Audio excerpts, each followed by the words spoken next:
peu court là. Tu remets un petit peu, Non, ça va, je pense. on va remettre dessus. Je peux remettre un tout petit peu, mais il reste plus beaucoup là. On a un autre seau là-bas. Hein? Il y a encore un autre seau là-bas.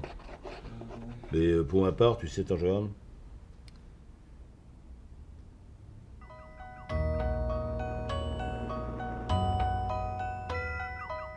À la suite d'une collecte, d'une série de photographies, je me suis rendu compte que beaucoup de personnes laissaient, abandonnaient des albums de famille.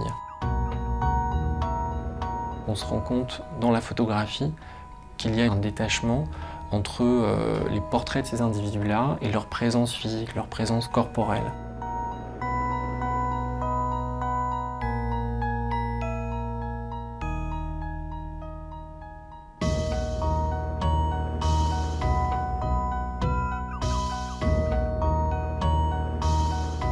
Je me suis rendu compte qu'il y avait un rapprochement assez évident entre certaines croyances antiques où beaucoup de populations imaginaient que chaque étoile correspondait à un être disparu. Donc chaque étoile appartenait en quelque sorte au passé, à un lointain. J'ai toujours été fasciné par l'histoire de l'univers, par la naissance de l'univers, par son apparition et par évidemment le surgissement de la vie. Et aujourd'hui, je travaille un peu à la manière d'un botaniste ou d'un naturaliste, c'est-à-dire que j'expérimente des idées, j'expérimente des choses, des matériaux, et très très vite je passe ensuite à une autre idée, à une autre expérimentation, à d'autres formes. Et tous ces objets, tous ces travaux, toutes ces œuvres sont pour moi des fragments ou des expériences de pensée plutôt, qui permettent de comprendre un peu mieux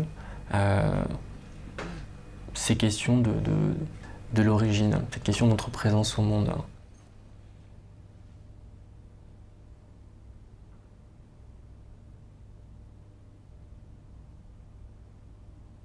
L'art permet de fixer les choses, permet de les perpétuer, de les arrêter dans le temps. La glace conserve dans la nature, elle permet de transmettre parfois des traces qui seront utiles pour des générations à venir. Et ces pièces aussi sont peut-être de futurs objets archéologiques qui seront révélés, découverts par d'autres humains à l'avenir. Donc j'aime beaucoup cette idée que chacune de ces pièces rende compte à la fois d'une certaine fragilité de l'existence, mais aussi qu'elles permettent de fixer, d'arrêter le temps.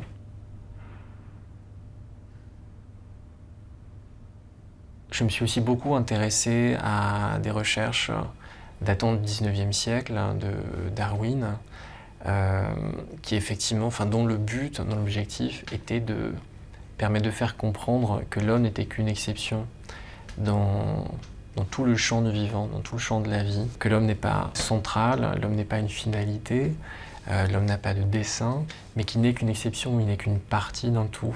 Il n'est qu'un fragment dans une étendue beaucoup plus large.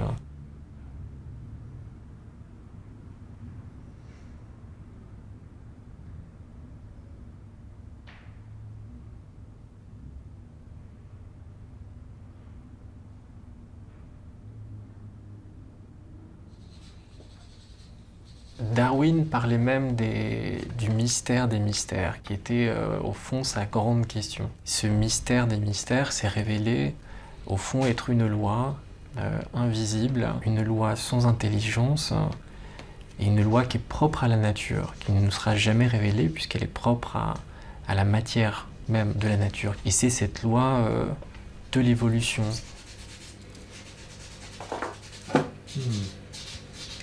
Donc à travers mes recherches, j'essaie aussi de restituer cette idée-là, de permettre aux spectateurs de s'interroger sur la question de notre origine, sur la fragilité de la vie, sur l'éphémère. Tous les mystères de l'existence m'intéressent. Les mystères qui sont en jeu dans les religions, les mystères qui sont en jeu dans les sciences, en particulier l'astrophysique, qui essaie de comprendre le fonctionnement effectivement de certaines matières qui sont encore aujourd'hui inconnues, invisibles, parce qu'on ne connaît qu'une partie de la matière de l'univers, à peine 5%. Donc tous ces mystères-là, tous ces enjeux sont vraiment à la source de mes questionnements, de mes interrogations et de mes fascinations.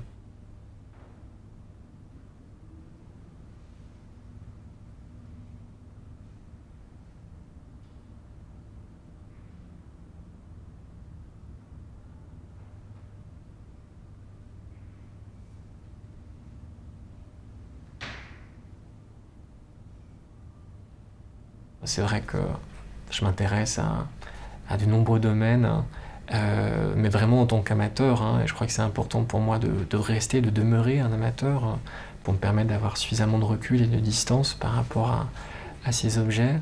Mais je m'intéresse à tant de disciplines qu'au fond l'art n'est qu'une ressource parmi tant d'autres dans l'histoire.